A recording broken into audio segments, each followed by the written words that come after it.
এটা কি এখন ঢাকা কেন্দ্রিক আছে নাকি ঢাকার বাইরে না, ছড়ায় গেছে? আপনি আলহামদুলিল্লাহ প্রথমে এখন বলতেছিলেন যে আমরা বিভিন্ন জায়গায় করার চেষ্টা করতেছি, তো সেই বিভিন্ন ক্ষেত্রে কত জায়গায় দূর এখন আগাইছেন? বিভিন্ন জেলাতে অনেক ভালো অবস্থান।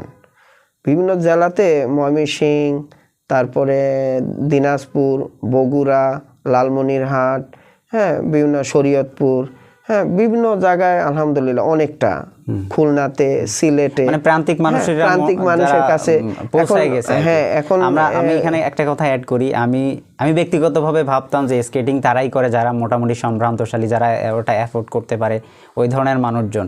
কিন্তু আপনার কথায় আমার বিষয়টা ক্লিয়ার হয়েছে যে না, এখানে সব ধরনের মানে বাচ্চারা বা যে কোনো বয়সের মানুষ বা গ্রামে প্রত্যন্ত এলাকায় থাকলে সে যদি চায় তাহলে সে এটার সাথে ইনভলভ হতে পারে। আর স্কেটিংও এখন খুব রিজনেবলের মধ্যে চলে আসছে।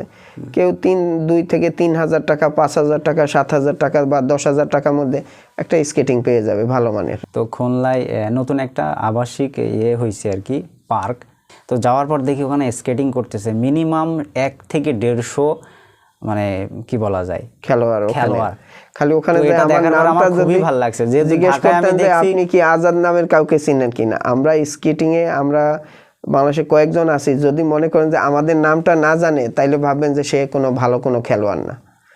আমরা এমন শিরোনামে আমাদের কয়েকজন খেলোয়াড় আছে বাংলাদেশের, যারা আমাদের নাম যদি ওখানে জিজ্ঞেস করলে আপনি এক নামে চিনে ফেলবে যে আমরা কারা কারা বাংলাদেশে বেস্ট অবস্থানে ভালো ক্লাবের মালিক বা ক্লাব পরিচালনা করতেছি বা আগে ভালো খেলতাম আমরা। হ্যাঁ মানে অবশ্যই আসলে এই বিষয়ে যারা লিজেন্ড আর কি বলা যায়, যে অগ্রদূত হিসেবে বাংলাদেশে এই খেলাটাকে আগাই নিয়ে গেছে, তাদের ভেতরে আপনারা আছেন, আপনাদের নাম তো অবশ্যই জানবে, যে বিষয়ের লোক আর কি।